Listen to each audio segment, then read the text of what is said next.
Kill off, bitch.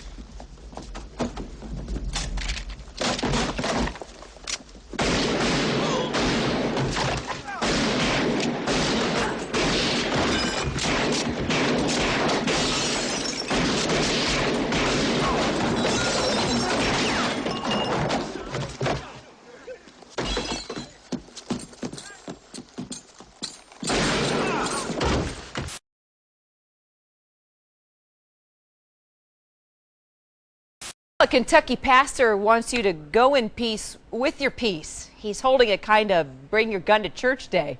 The Saturday night special, billed as an open carry service, well, there's going to be picnic, music, talks by gun shop and firing range owners, even a raffle to raise money for charity. Grand prize? Take a guess. Ken Pagano, the pistol-packing pastor, joins me on the line from Louisville. Pastor, can you hear me okay? Yes, that's a great intro, too. Very creative. You're as outside the box as I am, so I applaud you. If you only knew, Pastor. Yeah, well, you and I are two of a kind. I think so. I think after, though, this event, I may have a thinking inside the box where it's safe again. But that's it's you know what? If nothing else, even if we didn't do this event from this point, I think it's done what we wanted to do. Tell me why, though, as a pastor, why fold in the church aspect here? And Well, I mean, from a personal perspective, I'm a former Marine. I was raised in New Jersey. EMT, I'm a certified pistol instructor. So this is just something that I do personally. But let's face it, and I'm not ashamed to say this, without a deep-seated belief in God or firearms, this country would not be here today.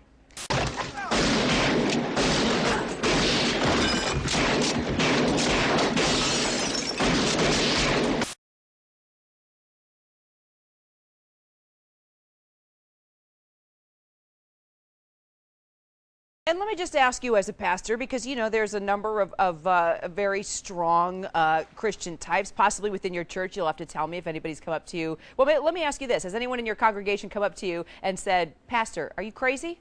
No. Well, here's the thing. You know, this isn't a dictatorship here. I am a pastor, have an elder and deacon board. We discuss things. We pray about them. And then if we have an idea, we present it to the congregation. Then the congregation says yay or nay. And when the vote is made, then, you know, there's always going to be some people who are hesitant or maybe not agree with it.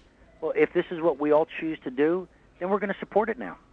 And from a Christian perspective, from a biblical perspective, yes, ma'am. Those that come up to you and say, okay, I understand you were a Marine. I understand that you support gun safety and the right to bear arms. Yes, absolutely. How do you, when they say to you biblically, you know, we're supposed to be peaceful and not kill one another and guns can be the root of all evil? Well, you know, it's the idea of peaceful. Not all Christian traditions are pacifistic. Some would interpret turn the other cheek as purely being something that had to do with disrespect, not serve personal protection or protection of family. I'm from my Christian tradition, which is Assemblies of God. We are conservative, Protestant, evangelical. We take seriously Old and New Testaments.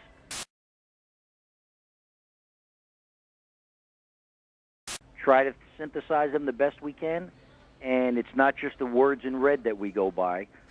We believe that God has spoken covenantally from Genesis to Revelation. And that's just what, listen, there may be some people who conceal carry, and they'll do that hot. Well, you bring a whole new meaning to fire and brimstone, that's for sure. Pastor Ken Pagano, we're going to follow up. I want to see how it goes. Sure, thanks. All right. As the Republican Party continues its search for meaning in the minority, one member of that minority is making his mark on education. South Carolina's Republican Governor Mark Sanford attempted to reject hundreds of millions of dollars in federal education stimulus funds.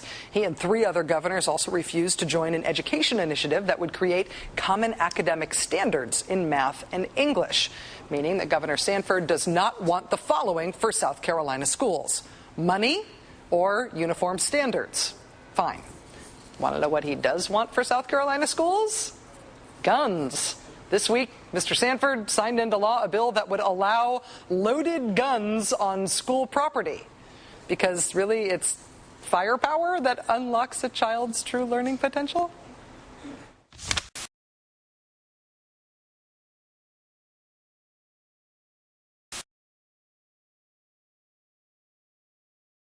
Yeah.